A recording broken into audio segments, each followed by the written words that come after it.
Beleza, gravando.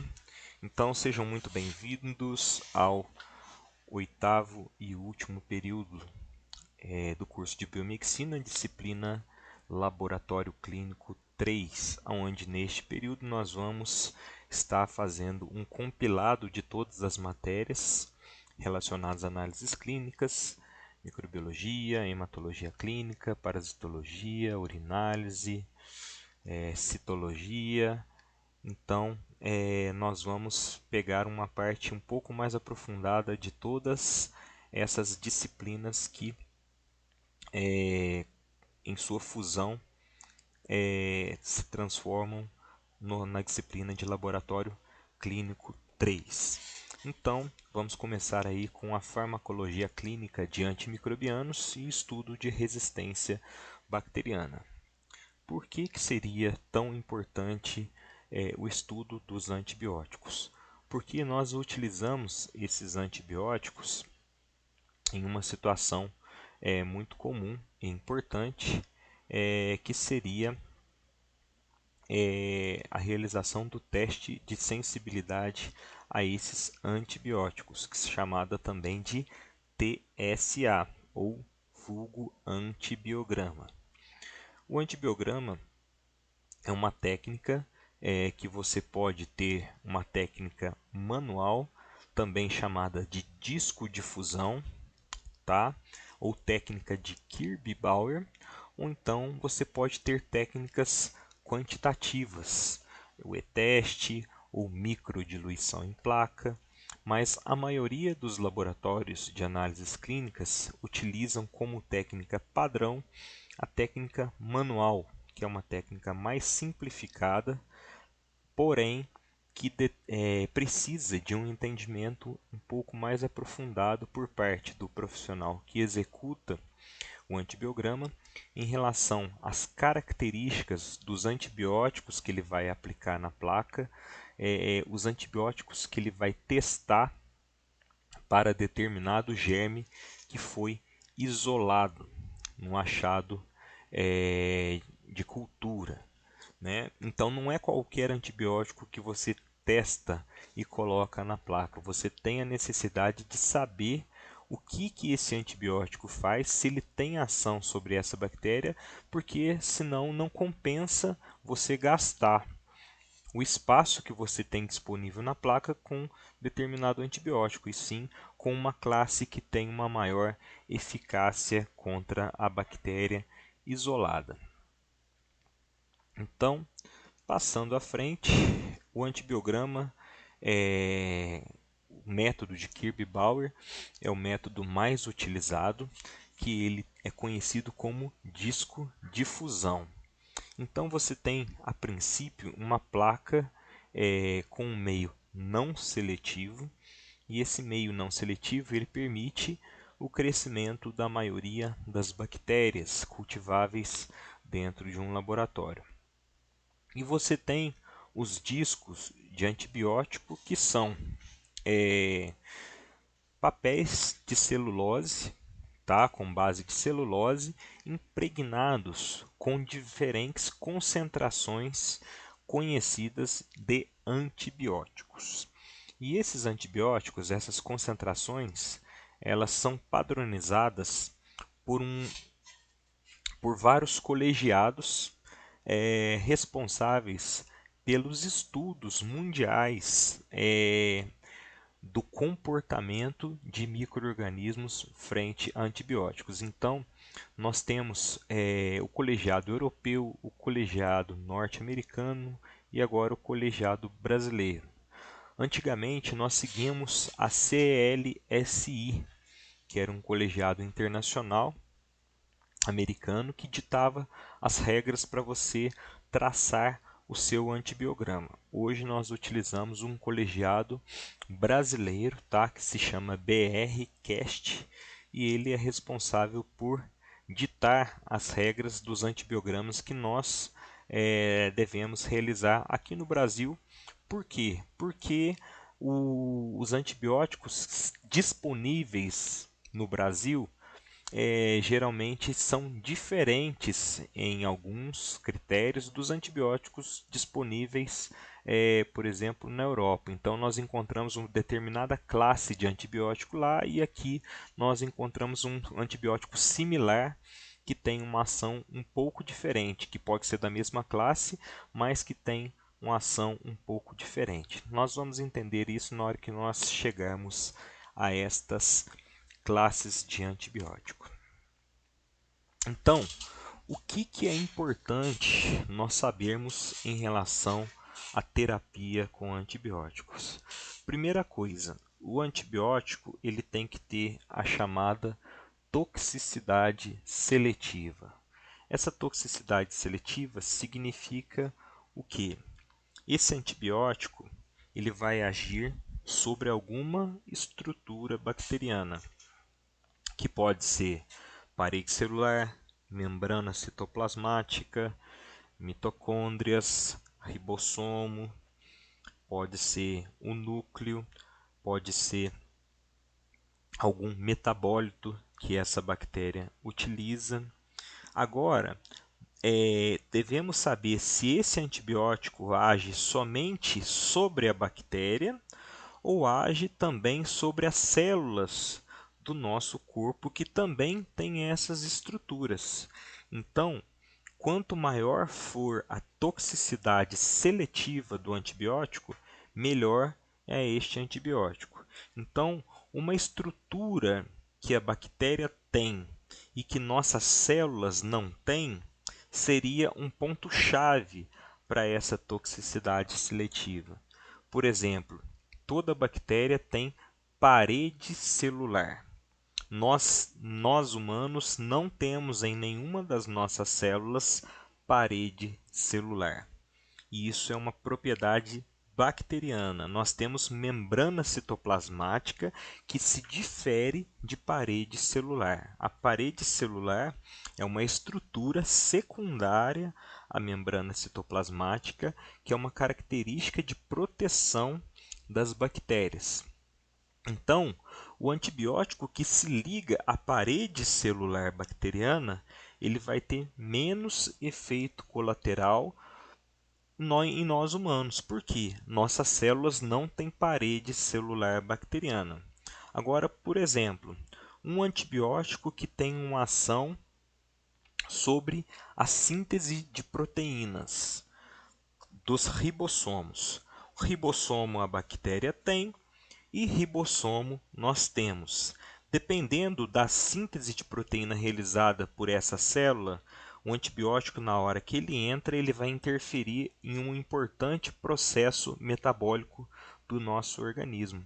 Então, ele pode gerar graves efeitos colaterais em nosso organismo. Então, por exemplo, cloranfenicol, que é um antibiótico, que ele tem uma ação em síntese de proteínas, ele causa um efeito colateral muito grave devido a essa toxicidade seletiva ser baixa. Ele não consegue diferenciar a célula bacteriana da célula humana. Dessa forma, ele age de forma agressiva sobre o organismo, fazendo com que a pessoa tenha um efeito colateral bastante característico ao cloranfenicol, que é a aplasia medular. A aplasia medular é aquela situação onde a pessoa, a medula óssea para de produzir todos os segmentos celulares, a série branca, série vermelha, série plaquetária. Então a medula para de funcionar transitoriamente, tá? Então seria um exemplo de toxicidade seletiva ausente, que seria do cloranfenicol. E já uma toxicidade seletiva presente seria relacionada, por exemplo, às penicilinas. As penicilinas, apesar dela ter um outro efeito colateral, quando a pessoa não apresenta a alergia, síndrome alérgica à penicilina, ela geralmente não tem outros efeitos colaterais. Por quê? Porque a penicilina ela vai se ligar a parede celular bacteriana, onde ela vai realizar o seu principal efeito. Outra coisa importante que nós temos que saber: o local da infecção versus a concentração do fármaco. Então, tem antibióticos que ele tem uma boa penetração no organismo. Ele consegue ser absorvido de forma eficiente e consegue chegar no local de ação desejado.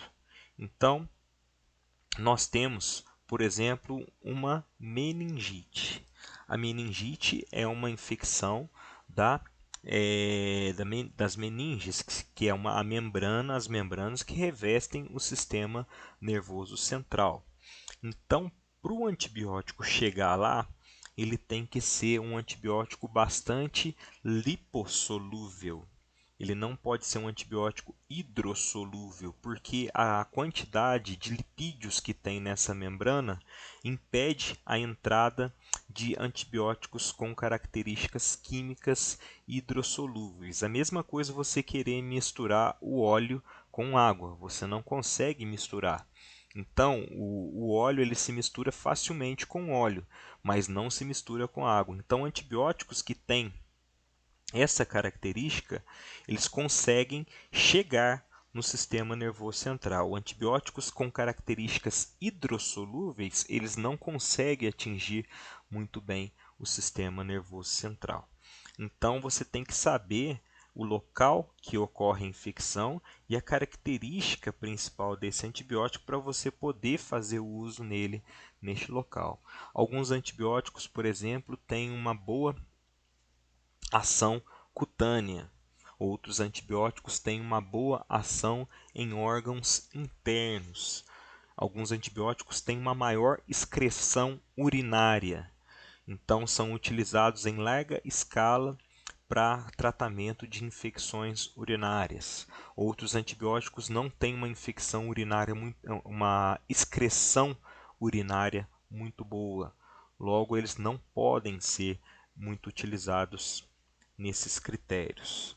Espera aí, deixa eu ver se tem alguma pergunta aqui, que eu estou com a tela expandida. Alguma pergunta?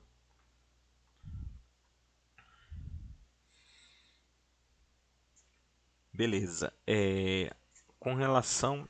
Eu vou deixar aqui em tamanho pequeno, dá para ver desse jeito? Ou vocês preferem que expanda a tela?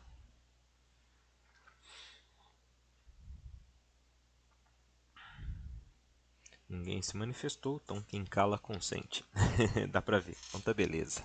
Então, com relação ao estado do paciente, existem pacientes que têm alguns estados patológicos que você tem que rever a dose de antibióticos. Então, por exemplo, pacientes que têm insuficiência renal. Se ele tem insuficiência renal, ele vai ter uma dificuldade para expelir determinado antibiótico. Então, você tem que fazer a regulagem da dose desse antibiótico para que ele seja menos tóxico a este paciente. Então, tem um exame laboratorial que é bastante utilizado para a verificação da função renal. Esse exame se chama clearance de creatinina. Ele é feito utilizando uma coleta de urina de 24 horas e a coleta do sangue por via venosa. E nós dosamos tanto a creatinina no sangue quanto a creatinina na urina. E precisamos saber também, para realizar esse exame, o peso corporal e altura, para que assim nós aplicamos um cálculo que nós vamos ver mais à frente, na parte de bioquímica clínica, aonde você vai ter a possibilidade de avaliar a função renal desse paciente. Dependendo do grau dessa função renal, o antibiótico, a dose deve ser controlada, deve ser diminuída ou deve ser aumentada. Tá certo? Via de administração. Então, quando nós fazemos o antibiograma, nós temos ali uma placa de Petri, né? Geralmente ela tem 15 centímetros de diâmetro e dá para você dispor ali no seu interior cerca de 15 antibióticos. Só que quais antibióticos que você vai testar? Depende. Se o paciente está hospitalizado, geralmente o paciente hospitalizado ele tem a via parenteral com acesso à via parenteral através do soro. E às vezes a bactéria que está presente nesse paciente é uma bactéria resistente, no qual o antibiótico, a via de apresentação dele seria uma via parenteral, ou seja, injetável. Um antibiótico deve ser injetável por via intramuscular ou via endovenosa. Então, já ao contrário, pacientes ambulatoriais, vamos dizer assim, que não estão hospitalizados, eles muitas vezes não têm acesso a esses antibióticos de via parenteral, mesmo porque são antibióticos mais focados a pacientes hospitalizados, visto que bactérias comunitárias são bactérias menos resistentes no geral. Então, nós podemos optar por colocar na placa aqueles antibióticos para uso oral, tá? Que seria a via de administração oral. O espectro de ação, então, um antibiótico bom é aquele que tem o menor espectro de ação, sendo este suficiente para matar o germe envolvido. Dessa forma, você tem uma menor toxicidade seletiva e uma menor ação do antibiótico na sua flora natural.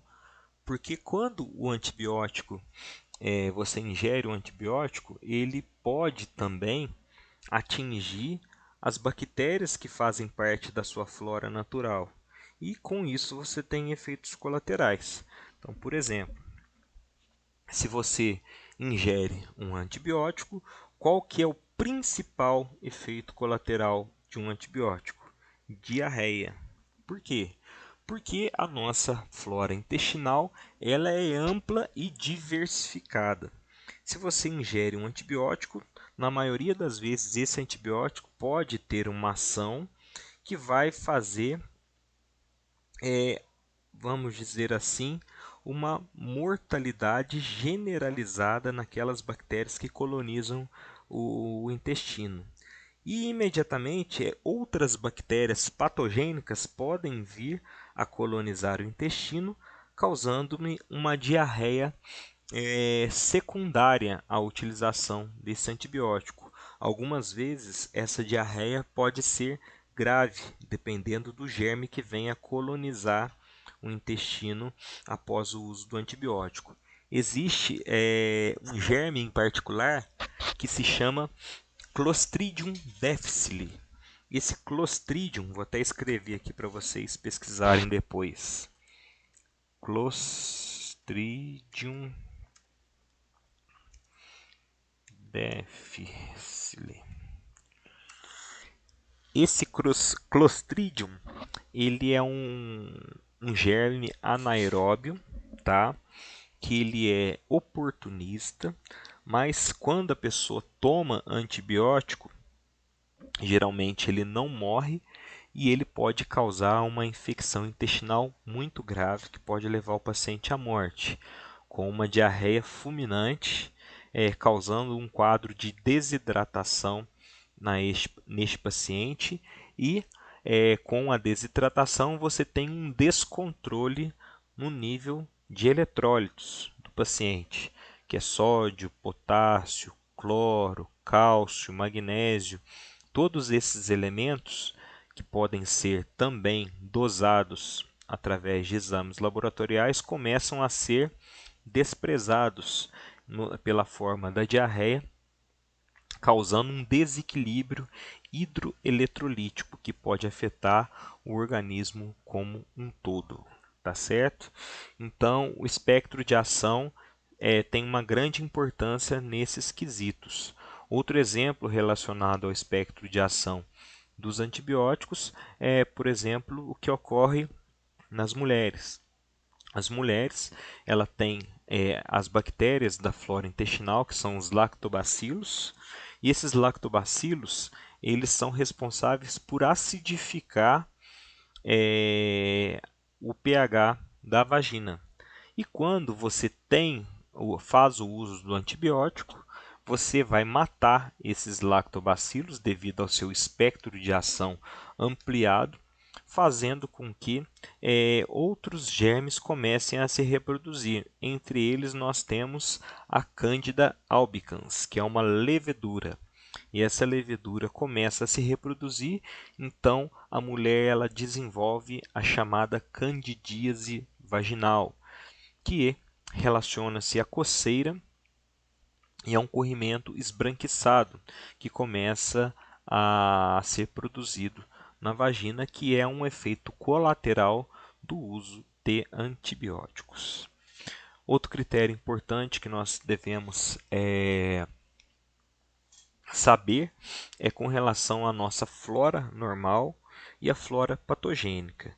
Isso aí é muito importante para o analista clínico que tiver em contato com a amostra biológica, ele ter o discernimento do que ele vai soltar positivo, do que ele vai soltar como se fosse um exame negativo. Por quê? Nós temos um esquema que eu vou mostrar no slide mais à frente, aonde você tem acesso, através de estudos microbiológicos prévios, os diversos locais do nosso organismo que é colonizado naturalmente por bactérias que são chamadas bactérias anfibiontes. Essas bactérias anfibiontes, elas fazem parte da nossa flora natural, do nosso equilíbrio natural. E muitas vezes você colhe um material de um determinado local e você pode isolar uma bactéria da flora anfibionte e fazer um antibiograma para ela, considerando ela uma bactéria patogênica. Isso é uma coisa bastante errada. Por quê?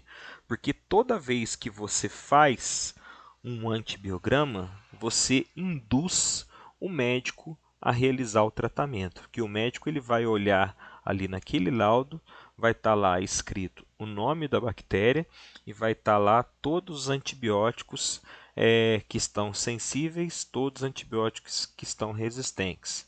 O médico vai optar por fazer a terapia. Por quê? Porque o profissional liberou que naquele material foi encontrado determinada bactéria.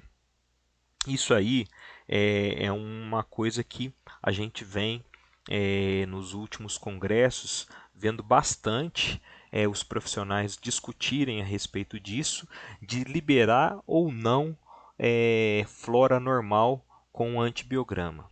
Por quê? Justamente isso, a indução que você faz para o médico. Você induz ele a tratar uma bactéria que teoricamente estaria em equilíbrio com a nossa flora. E ao mesmo tempo, nós temos ali a flora patogênica, que é a flora que realmente nós devemos isolar. Então, vou fazer aqui para vocês um paralelo. Por exemplo, uma pessoa ela colheu um material destinado à coprocultura, que é a cultura de fezes. Na coprocultura, cultura de fezes, a primeira coisa que nós devemos verificar, qual que é o aspecto que essas fezes está. Ela está com aspecto rígido, está com aspecto bem formado, está com aspecto pastoso ou está com aspecto liquefeito. A coprocultura, primeiro, nós só fazemos a partir de fezes pastosas ou liquefeitas. Fezes rígidas ou fezes bem formadas não é indicado um material para fazer estudo de coprocultura, porque dificilmente você vai ter um germe chamado patogênico nessa amostra. Então, agora, com fezes pastosas e liquefeitas, significa que o intestino teve um estímulo de irritação. E esse estado mais liquefeito dessas fezes pode ter relação a algum processo infeccioso, onde o intestino está eliminando, juntamente com as fezes, células de defesa e líquidos, para que esse germe seja expelido do nosso organismo. Então, a partir desse achado, nós fomos lá, fizemos o cultivo das fezes e isolamos Escherichia coli, certo? Escherichia coli, todo mundo sabe que é uma bactéria comum, ela é um coliforme fecal e ela faz parte da flora intestinal. Se você isolou a Escherichia coli não enteropatogênica, então você liberou um resultado de antibiograma para ela, você vai estar induzindo o médico a tratar uma infecção intestinal que talvez não seja uma infecção intestinal. Talvez tenha outra origem essa, vamos dizer assim, essa má formação dessas fezes. Às vezes pode ser uma inflamação, uma doença inflamatória intestinal, às vezes pode ser um efeito colateral de algum medicamento, às vezes pode ser uma parasitose intestinal, não provocada por uma bactéria, e sim por um parasita intestinal. Então você vai estar, em vez de ajudando o médico, você vai estar prejudicando o diagnóstico dele, porque você vai estar induzindo ele a tratar uma bactéria que faz parte da flora normal. Mas daí, se vocês tivessem achado, em vez de Escherichia coli, tivessem achado uma outra classe de bactérias, por exemplo, a Shigella ou Salmonella, aí sim são bactérias que têm uma relação grande com infecção intestinal, tá certo? Aí sim compensaria liberar elas no laudo, colocar os antibióticos indicados para essas bactérias, tá certo? Com relação à posologia, ficou mudo? Alô? Agora que eu vi aqui, ficou mudo? Tô falando aqui, ficou. Por favor, um feedback. Ah, bom. Aqui tá normal, então tá beleza. Você que ficou mudo aí, aí depois, qualquer coisa, se tiver perdido um trechinho dessa aula, você vai lá na gravação que eu vou postar, que vai estar lá na íntegra, tá bom? Podemos continuar? Qualquer coisa vocês vão falando aí, tá? Beleza, que eu vou ficando inspirado, que eu vou falando, quando vê, tá, o negócio tá mudo aí, ninguém tá escutando, eu tô falando para as paredes. Mas beleza, vamos lá então. Com relação à posologia, é importante saber que o antibiótico ele tem uma relação direta com peso, tá? O peso do paciente, e ele deve ser respeitado, porque senão o antibiótico não se difunde de maneira ideal para todos os tecidos que ele deve se espalhar. Então ele deve ser realizado, né? Geralmente na bula do antibiótico tem uma tabela relacionada a peso, né? E esse peso deve ser respeitado juntamente com a dosagem máxima, porque pode causar efeitos colaterais. Cada vez que você tem uma dose próxima à dosagem máxima, você tem uma chance maior de ter efeitos colaterais relacionados a esse antibiótico. Então, tudo isso que eu falei para vocês se resume no antibiótico ideal. Então, o antibiótico ideal é aquele que ele tenha toxicidade seletiva presente, que ele tenha ação no local da infecção, que ele respeite o estado de saúde do paciente, independente se o paciente tem alguma patologia de base, principalmente como insuficiência renal, aquele que tem a via de administração adequada. Então, por exemplo, se o paciente não tem nenhuma veia, não tem condição de tomar um antibiótico por via endovenosa, então deveria ter a opção desse antibiótico ou um antibiótico da mesma classe por via oral. Se o espectro de ação dele é adequado ao determinado germe isolado, sendo este germe gram positivo ou gram negativo, que esse antibiótico tenha o mínimo de interferência possível na sua flora normal e tenha uma ação mais pronunciada em sua flora patogênica, que a sua posologia seja controlável através de diagramas de peso e se faz assim o antibiótico ideal, certo? Vamos passar aqui à frente.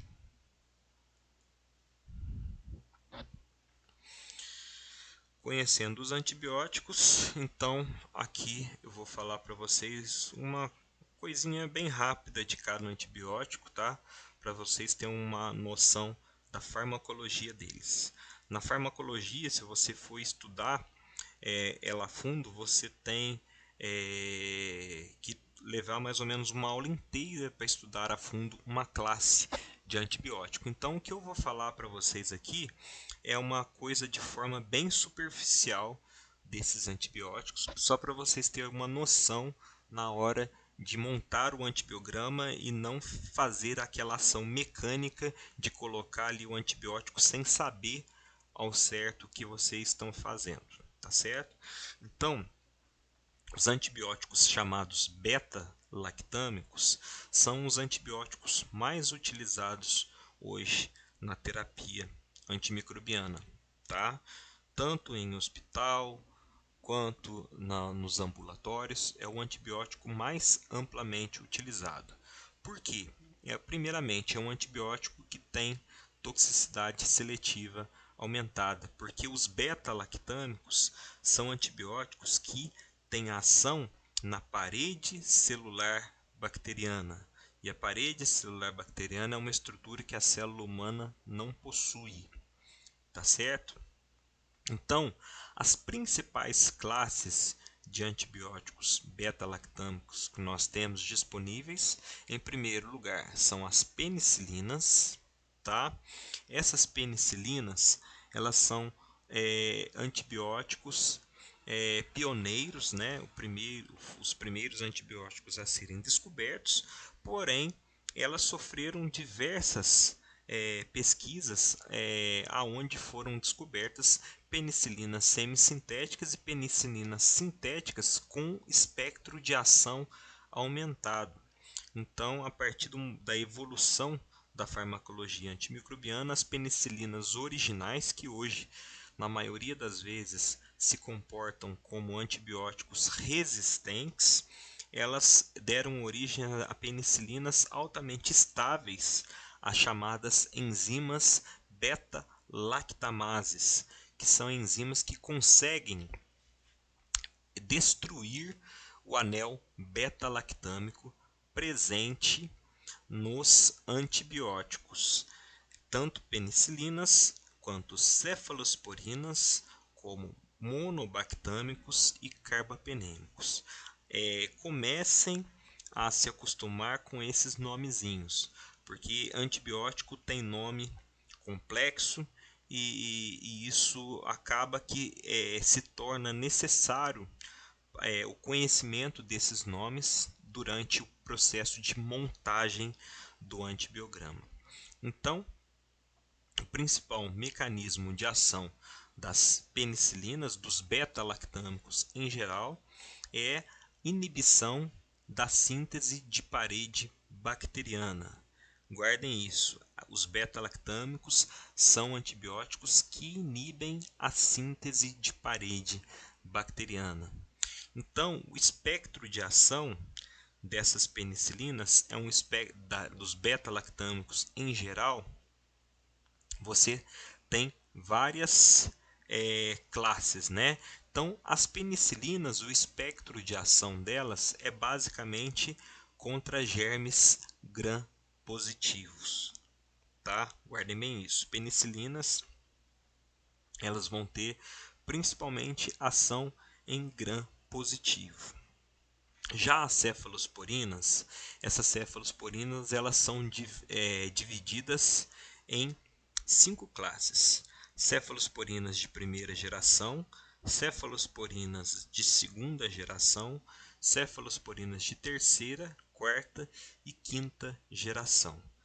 Cada geração de cefalosporina ela tem um espectro de ação superior à geração anterior. Então, se você tem ali cefalosporinas de primeira geração que tem o espectro de ação focado principalmente em bactérias gram-positivas, a de segunda geração ela pega as gram-positivas, além das gram-positivas, algumas bactérias gram-negativas. A de terceira geração um pouco mais, a de quarta e a de quinta. Então, é mais ou menos assim que funciona, tá certo? Depois nós vamos citar alguns exemplos para vocês se situarem melhor, tá? Então, com relação aos efeitos adversos, todos antibióticos considerados antibióticos beta-lactâmicos, eles são muito bem tolerados pelo nosso organismo, ele tem pouco efeito adverso. Os efeitos adversos dos antibióticos geralmente são relacionados a quadros de diarreia, a quadros de candidíase, desconforto gastrointestinal, e só que os beta-lactâmicos em si têm a possibilidade de causar a reação anafilática. Então, tem pessoas que são sensibilizadas em relação a beta-lactâmicos e podem desencadear uma reação imunológica grave depois da primeira exposição. Então, na primeira exposição, você se sensibiliza e depois, na segunda exposição a um antibiótico dessa classe, você pode ocorrer uma reação anafilática grave. Então, essa reação anafilática ela é mais pronunciada nas penicilinas, menos pronunciada nas cefalosporinas, mas existe a possibilidade de apresentação em qualquer beta-lactâmico essas reações. Então, caso a pessoa tenha histórico de reação anafilática a penicilinas, não deve se tomar cefalosporinas ou outros antibióticos beta-lactâmicos sem o consentimento médico, porque neste caso você tem que ver o risco-benefício. Existem algumas maneiras de você diminuir a possibilidade dessas reações anafiláticas, que é a administração concomitante de drogas antialérgicas, como corticosteroides, mas deve ser sob acompanhamento médico, tá? Então, os efeitos adversos a esses fármacos são muito pouco pronunciados, elas têm pouquíssimas contraindicações e as indicações são relacionadas a seu espectro de ação. Então, as cefalosporinas, eu vou passar aqui, eu vou escrever para vocês, eu vou escrever aqui o representante de cada classe desses medicamentos aí, porque é muito importante vocês guardarem, tá? Eu vou escrever, vocês guardem aí, tá? Então, ó, penicilinas. Nós temos aqui amoxicilina, ampicilina, certo? Aí, cefalosporinas de primeira geração. Nós temos aqui cefalexina,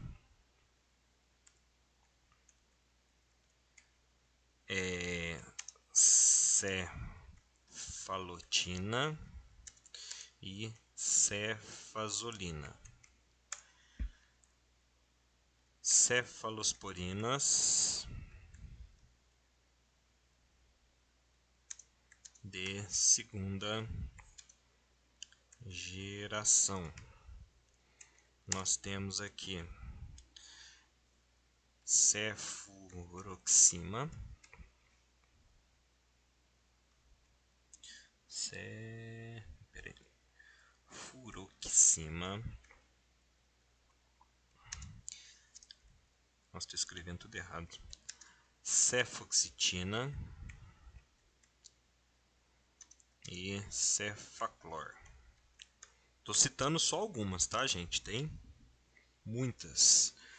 De terceira geração. Vou colocar aqui. Cefalosporinas de terceira geração. Nós temos aqui a famosa ceftriaxona, que é o Rocefin. Ceftazidima.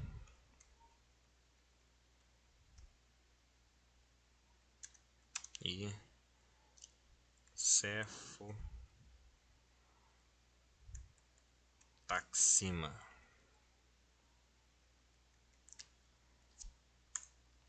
Aí a de quarta geração.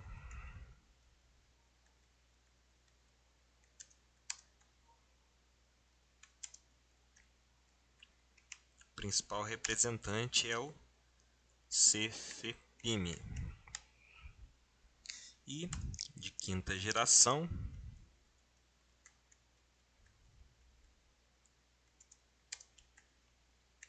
tem o principal representante, que é a ceftarolina.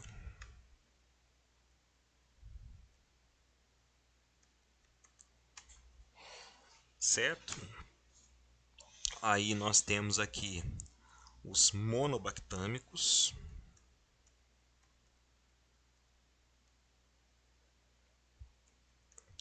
que o principal representante é o Astreonam. E aqui nós temos os carbapenêmicos,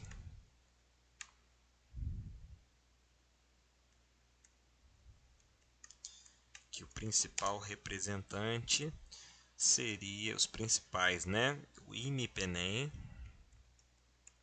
e o meropenem. Certo?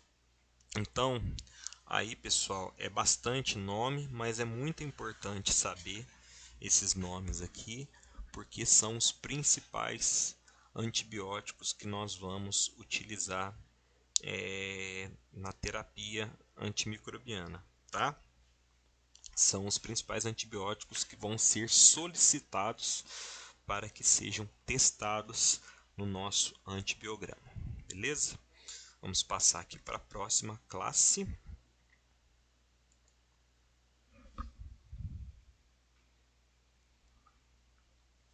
Próxima classe, nós temos aqui os nossos amiguinhos chamados aminoglicosídeos, tá? Eles são antibióticos representantes dessa classe. Eles são, colocar aqui os antibióticos representantes, aminoglicosídeos. Nós temos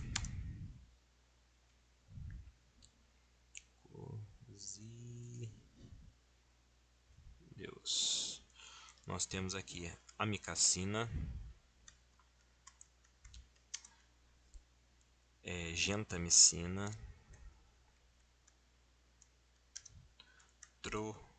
tobramicina e canamicina. Esses medicamentos aí, eles têm um mecanismo de ação relacionado à inibição da síntese de proteínas, tá? Então, são medicamentos que possuem mais efeitos colaterais, porque a sua toxicidade seletiva não é tão eficaz quanto a da classe dos beta-lactâmicos. Então, o mecanismo de ação deles é sobre a síntese proteica nas unidades ribossômicas. E essas mesmas unidades ribossômicas nós possuímos em algumas, em todas as nossas células. E esses antibióticos, eles têm uma característica de espectro de ação bastante elevado, são antibióticos bastante hidrossolúveis, então eles não têm indicação, por exemplo, no tratamento de meningite, mas eles têm bastante indicação no tratamento de infecções de trato urinário devido à sua alta excreção urinária. Eles possuem alguns sérios efeitos adversos. Entre esses efeitos adversos são pronunciadamente a nefrotoxicidade, que seria a toxicidade renal, tá certo? E contraindicado em pessoas com insuficiência renal, indicação daquelas pessoas com bactérias resistentes. Geralmente esses antibióticos são utilizados como segunda escolha aquelas pessoas que têm bactérias multiresistentes relacionadas aos beta-lactâmicos. Então é uma alternativa aos beta-lactâmicos. Por muitas vezes ocorre a associação de aminoglicosídeos com beta-lactâmicos, é um sinergismo muito utilizado na terapia quando você tem uma bactéria multiresistente no qual o antibiograma não apresentou uma sensibilidade satisfatória aos antibióticos, você pode estar associando os aminoglicosídeos com os beta-lactâmicos, principalmente de maneira endovenosa. Então, são antibióticos com indicações para hospital, bactérias multiresistentes que têm necessidade da administração endovenosa. Então, são esses os principais representantes. Na antibiótico-terapia, principalmente a amicacina e gentamicina são os mais utilizados, sendo que a amicacina é o representante com maior potência, com maior espectro de ação e potência frente aos germes. Tá? Depois vem a gentamicina. A tobramicina geralmente ela é relacionada com formas farmacológicas de colírio, certo? Passando aqui ao próximo, nós temos agora aqui um representante importante que seriam as quinolonas. Vou colocar aqui os representantes para vocês das quinolonas.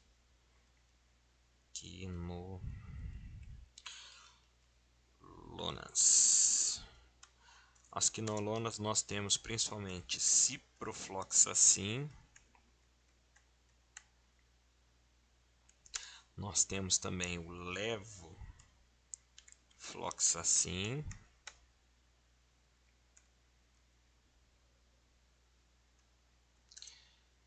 e o norfloxacin. Tem outros que estão sendo desenvolvidos, já foram desenvolvidos, né, mas não são muito difundidos no meio terapêutico, que é o moxifloxacin, ofloxacin. Então, os antibióticos, vocês podem perceber aí pelas classes que eu citei acima, geralmente a terminação deles é relacionada à classe. Então, temos lá as quinolonas: floxacin, levofloxacin, norfloxacin. Então, tudo que terminar com floxacin são quinolonas, né? Isso aí é uma maneira de vocês estarem se familiarizando com os antibióticos, né?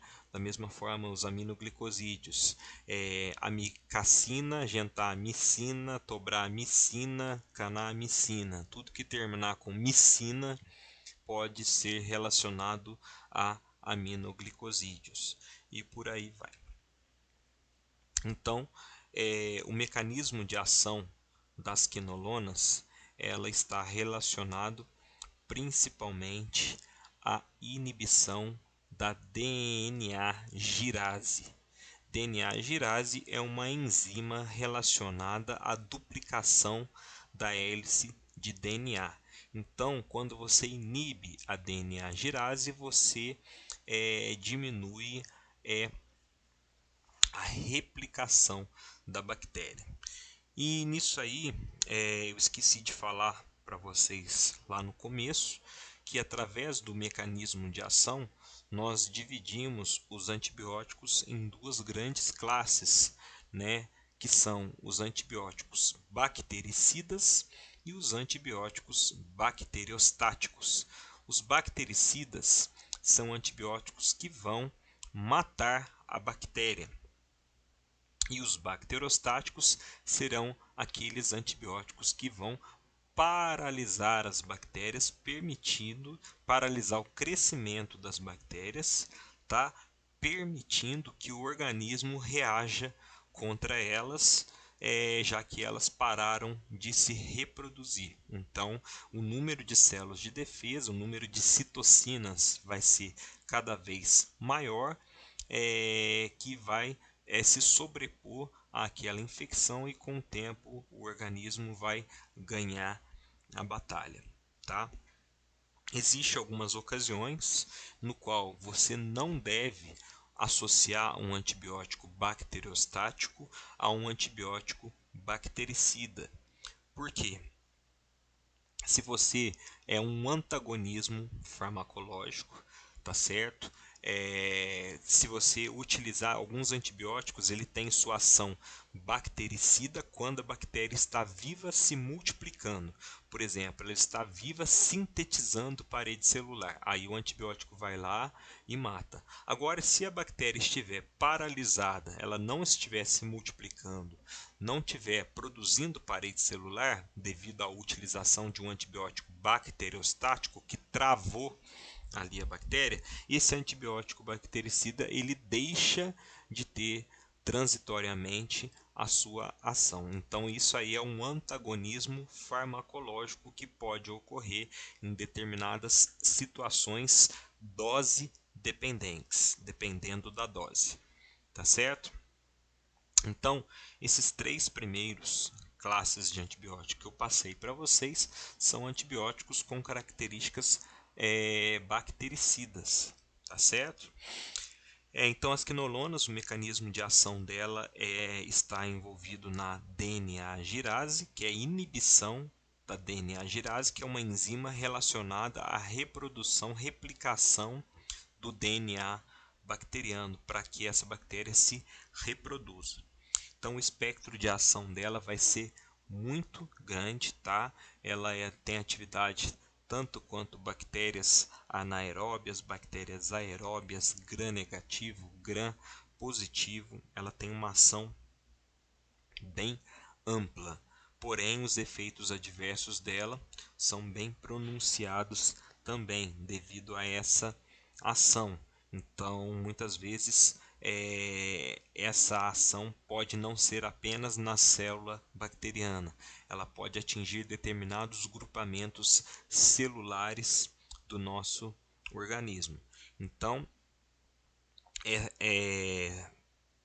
de conhecimento, né, nosso que as quinolonas elas podem causar uma inflamação e rompimento de tendões como um efeito colateral importante. Ela também tem uma certa ação neuromuscular, pode causar confusão mental, vertigens e também hepatopatias. Então, é uma classe de antibiótico que tem alguns efeitos colaterais, em porcentagens pequenas, mas presentes. Então, significa que não é um antibiótico que tem uma boa toxicidade seletiva. Tá certo? Então, ela tem a sua indicação voltada a grande parte das bactérias, principalmente bactérias gram-negativas relacionadas à infecção de vias urinárias. É um antibiótico atualmente de primeira escolha para infecções urinárias, sendo o norfloxacin o antibiótico mais conhecido, tá? Mas da mesma classe anteriormente nós tínhamos o ácido nalidixo e o ácido pipemídico, que são as quinolonas precursoras, né? Hoje essas são conhecidas como fluorquinolonas, que são quinolonas mais estáveis, que têm uma atividade melhor sobre essas bactérias, uma estabilidade maior contra a eventual resistência bacteriana. Mas então ela tem uma grande utilização nas infecções de trato urinário e alguns também infecções de trato respiratório superior e inferior.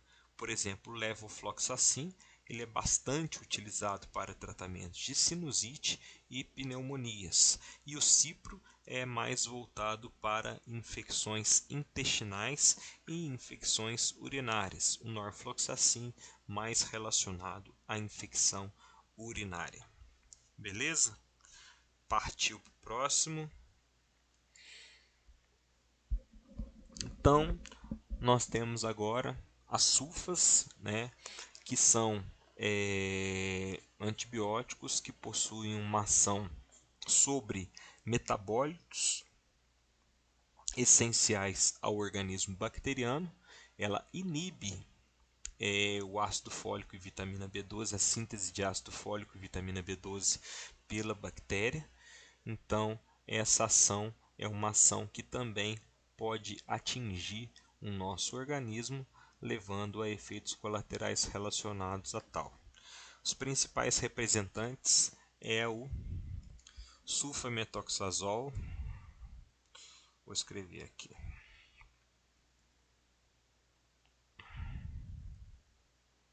Sulfas.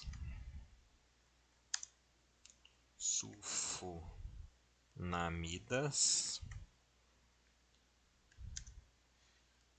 Sulfametoxazol. São os principais representantes dessa sulfa. O espectro de ação dela é um espectro de ação relativamente alto, mas hoje por ser um antibiótico muito antigo, grande parte das bactérias já adquiriram resistência a este. Tá? Então ele não é muito utilizado hoje em dia, apesar de ainda ter certa aplicação terapêutica. Ele não é muito tóxico, tá? Apesar dele fazer essa questão da inibição da vitamina B12 e ácido fólico a nível bacteriano, esse efeito colateral ele não chega a ser um efeito colateral que vai se pronunciar de forma marcante no organismo humano. Então ele é um antibiótico bem tolerado, ele é bastante utilizado em tratamentos de infecções de trato respiratório, como por exemplo sinusite, como faringite, amidalite, tá? Infecções cutâneas, ele é bastante utilizado, ele tem a sua forma oral, isso facilita a administração desse antibiótico, tá? Para pessoas que não têm a possibilidade de estar tomando antibiótico venoso ou intramuscular, ou que não estejam hospitalizadas principalmente, seria um antibiótico com uma facilidade de administração boa. Então, este seria um representante. Vamos passar aqui, que agora os próximos antibióticos são um pouco menos importantes. Eu vou passar um pouquinho mais rapidinho para a gente dar uma adiantada na matéria, tá? Nós temos aqui os macrolídeos. Esses macrolídeos, os representantes dos macrolídeos. Aqui. Nós temos aqui azitromicina, eritromicina,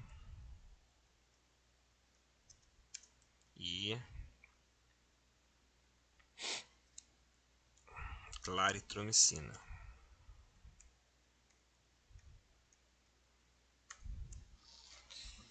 Este antibiótico aí entrou a classe dos macrolídeos, né? Atualmente ela está bastante famosa porque a azitromicina faz já bastante tempo que ela não pega nada, né? Ela não consegue combater nem resfriado. E atualmente ela está na moda devido à sua eventual ação sobre o novo coronavírus, né? Então, a ação desse antibiótico sobre o coronavírus até seria devido à sua baixa toxicidade seletiva. Então, é um antibiótico que ele tem como mecanismo de ação a inibição da síntese de proteínas, e como o vírus, o coronavírus, todo vírus, na verdade, né, é um parasita intracelular obrigatório.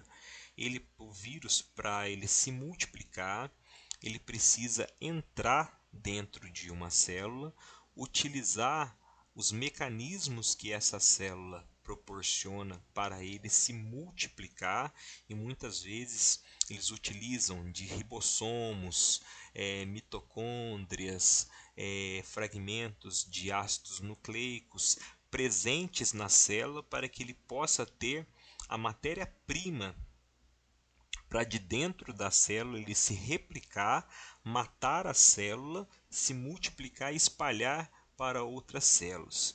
Só que o que a azitromicina faz? Devido à sua baixa toxicidade seletiva, ou seja, ela atinge tanto a célula bacteriana quanto a célula humana, ela inibe essa síntese de proteínas, fazendo com que a célula deixe de sintetizar essas proteínas que são essenciais à replicação do próprio vírus.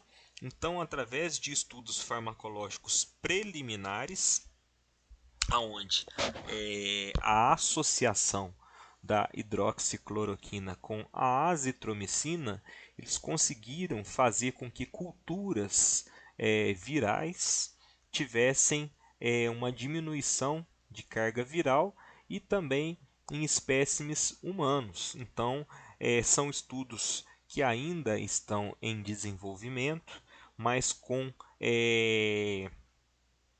vamos dizer assim, testagem de campo bastante satisfatória. Então, particularmente, existe o lado da politização, né, dos medicamentos, porque seria muito mais interessante para a indústria farmacêutica, eu acho, saindo um pouquinho do assunto, só para quebrar um pouquinho, né? Seria muito mais importante para a indústria farmacêutica eles lançarem um novo antiviral revolucionário com ação 100% sobre um vírus novo, né, que seria a eventual cura para uma pandemia, do que você está disponibilizando dois medicamentos em forma de coquetel que teoricamente são medicamentos baratos e ultrapassados, mas que apresentaram uma determinada ação. Então ocorreu uma politização, ocorreu também a questão da briga da indústria farmacêutica em relação à aceitação desses medicamentos como uma terapia empírica para o coronavírus, só que essa terapia se mostrou bastante eficaz durante a fase viral. Nós sabemos que existe pelo menos 3 fases relacionadas à infecção de coronavírus, e mais para frente, como é um assunto em alta e hoje existe uma grande importância do profissional de análises clínicas no diagnóstico do coronavírus na parte de imunologia, nós vamos estudar ele mais a fundo, as técnicas de isolamento, os testes rápidos, tudo relacionado a ele, fará parte do nosso conteúdo. Mas enfim, durante a fase de replicação viral, os macrolídeos se mostram como uma alternativa bastante plausível na inibição do vírus. Se você inibe a quantidade de vírus a ser replicado, você diminui a resposta inflamatória, então o paciente tem uma possibilidade de desenvolver a forma branda da doença, que muitas vezes não causa nenhuma sequela mais grave, nem necessita que esse paciente passe por procedimentos de intubação ou oxigenoterapia em leito semi-intensivo, tá certo? Então, os macrolídeos, eles geralmente eram utilizados para infecções de trato respiratório, principalmente trato respiratório superior, alguns casos de infecção de trato intestinal, infecções cutâneas, mas eles deixaram de ser há bastante tempo antibióticos de escolha. A vantagem deles é que são antibióticos bacteriostáticos, né, eles paralisam o crescimento, a multiplicação bacteriana, e são antibióticos que têm uma meia-vida muito grande. Então, você ingerindo antibiótico por poucos dias, ele se mantém em uma concentração aceitável no organismo por bastante tempo. Então, anteriormente, a azitromicina, por exemplo, você tomava apenas 3 dias, enquanto você tratava uma sinusite com, por exemplo, uma penicilina, você tinha que tomar ela de 10 a 15 dias e a azitromicina de 3 a 5 dias. Isso antigamente, né, quando as bactérias eram mais sensíveis à azitromicina. Beleza? Então, glicopeptídeos, essa classe aqui é uma classe mais restrita, é uma classe na qual o representante principal é a vancomicina. Então, glicopeptídeo, o principal representante é a vancomicina e teicoplamina.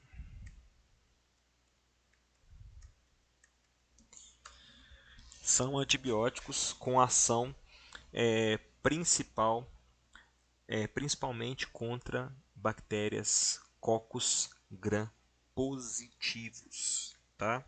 Ela tem uma ação mais pronunciada como gram positivo devido à constituição da parede celular bacteriana, que ela é rica em peptídeo glicano. Então lembre-se, glicopeptídeos, ele vai inibir o mecanismo de ação desses glicopeptídeos é a inibição da produção de peptídeo glicano, que é o principal constituinte da parede celular de bactérias gram-positivas, tá?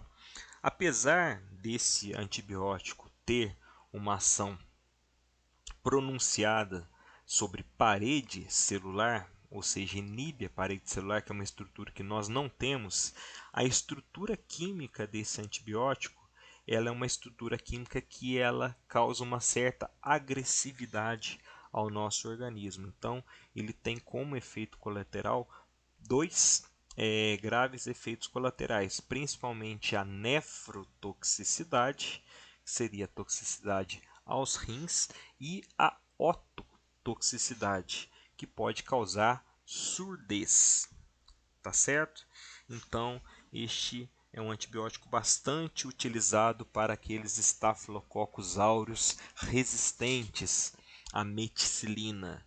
Então, que a meticilina era uma penicilina bastante estável, uma das principais penicilinas, e os estafilococos foram, através da sua evolução natural, criando resistência a essas penicilinas, se tornando bastante resistente. Daí surgiu a vancomicina, e hoje ela é praticamente o último antibiótico que consegue combater os estafilococos áureos, tá? Resistentes à meticilina. E inclusive existe agora já resistência de Staphylococcus a glicopeptídeos, mas nós não podemos realizar esse tipo de afirmação dentro de um laboratório. Tá? Isso aí é uma questão importante que muitos profissionais erram. Por quê? A avaliação da sensibilidade a glicopeptídeos, no caso vancomicina e teicoplanina, ela não pode ser feita de caráter afirmativo por discodifusão. Ela tem que ser uma técnica quantitativa, microdiluição ou e-teste, tá certo? Então nós não podemos, isso é importante, tá? Não podemos afirmar que um Staphylococcus é resistente qualitativamente, tá? Pelo método de discodifusão a glicopeptídeos. Para afirmar isso, nós podemos afirmar que ele é sensível, mas para afirmar que ele é resistente, nós temos que fazer os testes de microdiluição ou e-teste, que são testes quantitativos, tá? Que você consegue ver a quantidade de antibiótico que a bactéria necessita para que ela seja considerada sensível ou resistente a determinado antibiótico. Beleza? Polimixina, estamos chegando ao fim dos antibióticos, se não me engano esse aí é o último. A polimixina é um dos antibióticos mais potentes que tem, tá? Vou pôr aqui os representantes. Polimixinas. Opa. Polimixinas. Nós temos aqui a colestina e polimixina B.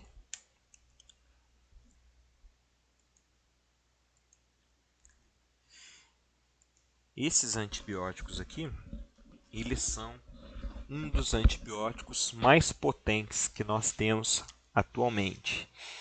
Eles têm uma ação muito grande contra bactérias gram-negativo não fermentadoras. Quais são essas bactérias gram-negativo não fermentadoras? Geralmente são bactérias hospitalares multiresistentes, principalmente a classe, o gênero Acinetobacter e o gênero Pseudomonas. São bactérias oportunistas que elas geralmente colonizam pacientes que sofreram algum procedimento invasivo, por exemplo, uma ventilação mecânica, um cateterismo vesical, um catéter central. Então, ela entra por através de um contato devido a um procedimento que se posterga ao longo do período de internação, e essas bactérias elas formam uma espécie de biofilme e ela vai colonizando, tá, até ela causar uma infecção sistêmica, podendo gerar a sepsemia, que muitas vezes é fatal. Então, essas bactérias geralmente elas são resistentes a todas as outras classes de antibióticos que eu falei para cima, mas geralmente elas são resistentes à polimixina, sensíveis, quer dizer, desculpe, à polimixina. Enquanto lá nós temos os estafilococos, né, que são sensíveis aos glicopeptídeos, né, vancomicina e teicoplanina. Essas bactérias gram-negativos, classificadas como Acinetobacter pseudomonas, têm aí como seu ponto fraco as polimixinas. Certinho? O mecanismo de ação das polimixinas é a inibição da membrana citoplasmática, tá? Destruição, na verdade, da membrana citoplasmática bacteriana. Não confundam membrana citoplasmática com parede celular, são estruturas diferentes, tá? Nós temos membrana citoplasmática não temos parede celular, tá? Então, as polimixinas, elas são antibióticos bastante caros, bastante tóxicos para nós.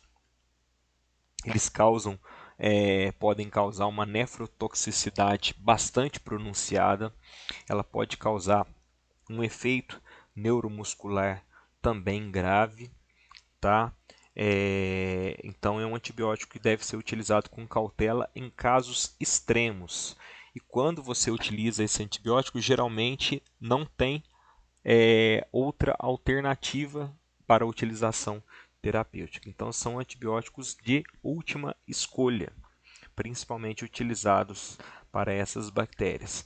Então, quando você utiliza esse antibiótico, por ele ter um espectro de ação muito ampliado, ele vai acabar praticamente com toda a flora natural do nosso organismo. E ao mesmo tempo que ele vai acabar com o germe que também está causando a infecção, ele vai deixar nosso organismo descoberto.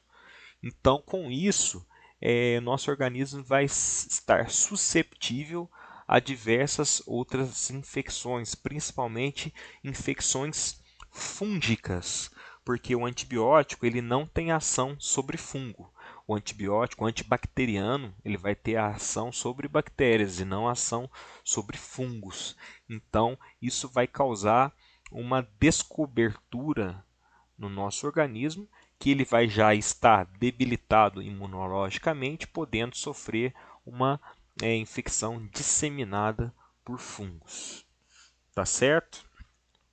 Bom, deixa eu ver aqui com relação à padronização, nós temos aqui os dois órgãos principais, né, que eu já havia falado no começo, que é o CLSI e o BRCast.